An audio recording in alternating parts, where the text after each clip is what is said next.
It was an eye-opening, and it was a tragedy for all of us, and we all suffered, and we all paid the price for it, and we all continue to pay the price for it. It was we took things for granted, the peaceful way of life, the laid back, the open mind, and the freedom of speech. We took all that for granted, and the 9/11 it was a shocker for all of us. But on the other hand, it was an eye opener for not just for Muslims, but for also for the non-Muslims, the brothers and sisters and the neighbors. And it brought us in a certain way. Tragedy, like every other tragedy, is usually to bring humans together and make the relationship a little bit stronger.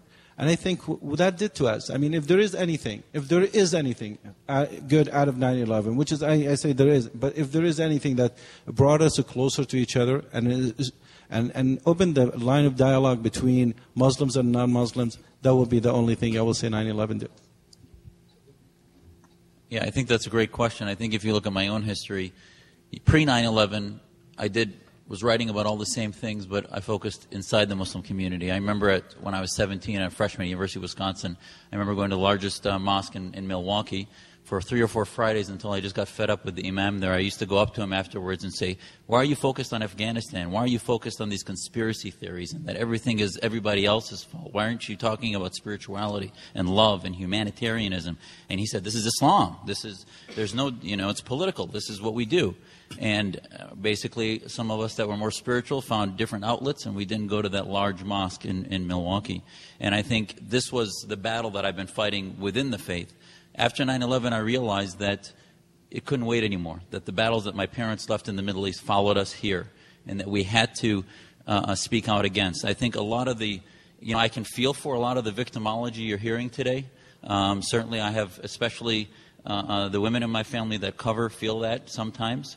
But I can tell you that it's sort of the boy who cried wolf. I mean, you have to be careful in that we really have not had our rights infringed. And to say that Muslims right now have, and God forbid what will happen next if some major incident happens, in that we have to be careful. A phobia is an irrational fear of the unknown.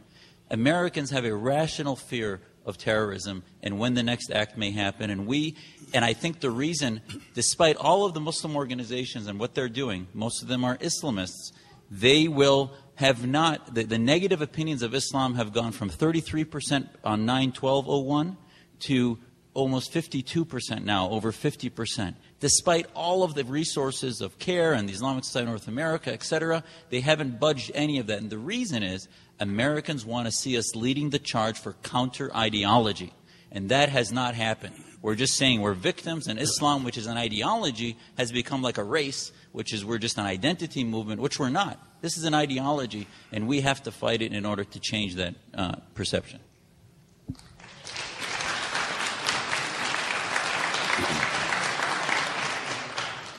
There's 2 aspects. One, our community in Cedar Rapids, as I told you, is the oldest continuous Islamic community. We've had seminars in 1997. We had an international forum in Cedar Rapids.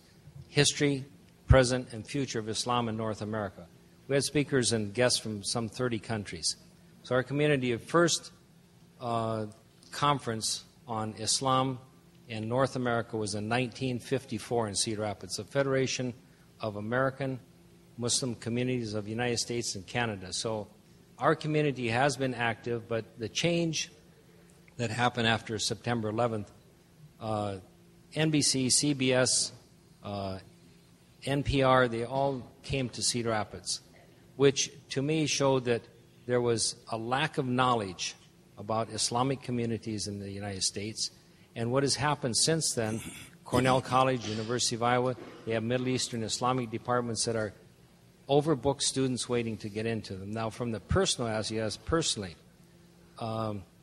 Gallagher, I don't know how many of you ever heard of the Gallagher talk show. He came to Iowa City 3 years ago. We're working on an international camp in Iowa City. He came to Iowa City and rented the Sheraton Hotel, invited 300 guests, had a 3-hour national talk show about these Muslims that are trying to build an al-Qaeda camp and everything. On July 5th, somebody attempted to start my house on fire. I was at work. The neighbors call us to the fire department. We've never had an incident. I've always said that our community has been in Iowa for over 100 years.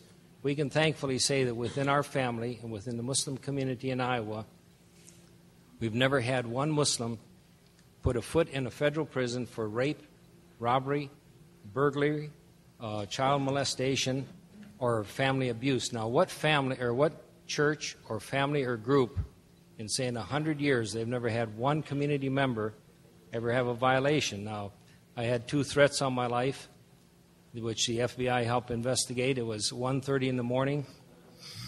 It was September 20th. I got a call, and the fellow says, "Do you know bin Laden?" And I said, "Who's calling?" And they said, "Well, do you know bin Laden?" I said, "Like you do for your TV." "Well, he's going to die." I said, "We're all going to die." And he said, "Well, he's going to die and you're going to die." And I said, "I'll tell you what, God decides when I die, not you."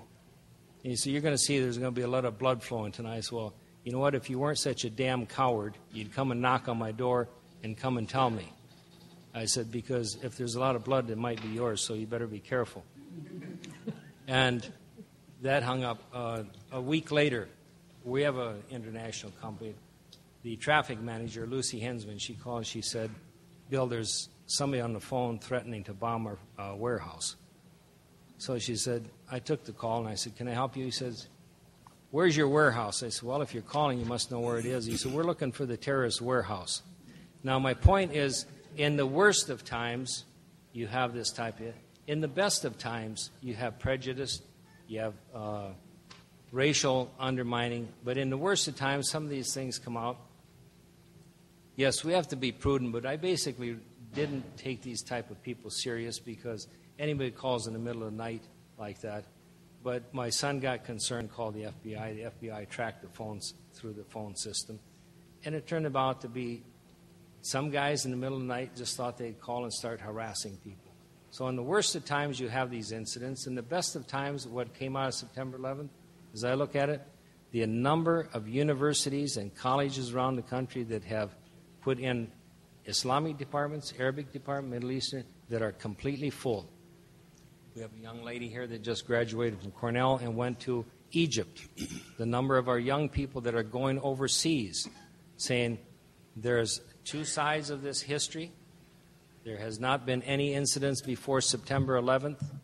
What has changed in the State Department policies in the last 10 years? So we have people that are looking for the positive. So there's been a positive side, there's been a negative side. I'm born and raised in Iowa. I'm an optimist. So I say we'll get over all of this. Bill, will you Thank join you. me and make a statement about the blood on the floor of Imam al-Waqi? Yes, sir. Good evening. My name is Ismail Hossein Zadeh. I have been in the States for nearly 36 years, and I have been teaching here at Drake University for 23 years almost. When our good Dr. Jasser said that when we look at terrorism, we need to look at causes of terrorism, because terrorism is a symptom. I was hoping that he would look at political aspects of geopolitical aspects of terrorism, but he instead focuses on blames on Islam as an ideology. This is, of course, not a new view of explaining terrorism. Some of you perhaps heard of Clash of Civilizations. That's the title of a book by Samuel Huntington, propagated by neoconservatives and by other scholars, or so-called scholars like Bernard Lewis, Daniel Pipes, and many others, who argue that Islam is compatible with modernization, and therefore, in the aftermath of the Soviet threat, we are facing with the threat of Islam. This is the same ideology that Dr. Jasser is unfortunately parroting here. But let me point out that the reason that there is terrorism is that because there is occupation, there is war, there is humiliation. Look at Palestine, look at Afghanistan, Iraq, but even in countries that is not open war, like Saudi Arabia, Egypt, Kuwait, Jordan, Pakistan, all those regimes are puppets of the United States, and their people are tired of or living under the governments or regimes that are not their own choice. Furthermore, history shows that Muslim countries were actually enamored with Western values and technologies. More than over 150 years ago, we have had very enlightened Muslim leaders like Muhammad Ali of Egypt, the modernizer, who wanted to build Egypt just like Europe. And then there was Kemal Atatürk of Turkey. Then there was Mossadegh of Iran. Then there was Jamal Abdel Nasser of Egypt again. Can you specify the question, please? Okay. So the reason that we have a different mentality in the Muslim world is because those enlightened views were suppressed, and now people have gone, or at least grassroots have gone to the other extreme. My question is, what do you think of these two views? One blaming Islam, one blaming domination and occupation. Let everyone say Thank something you. about.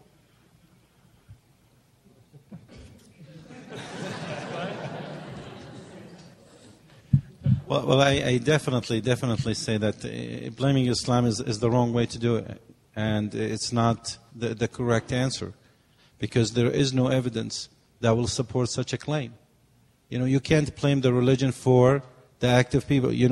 If we understand, like we've been stating clearly, if you will understand the religion clearly, and you understand the sources, which is the Quran and the Sunnah, and you are not going to see anything in the Quran or the Sunnah that is leading people to be terrorists.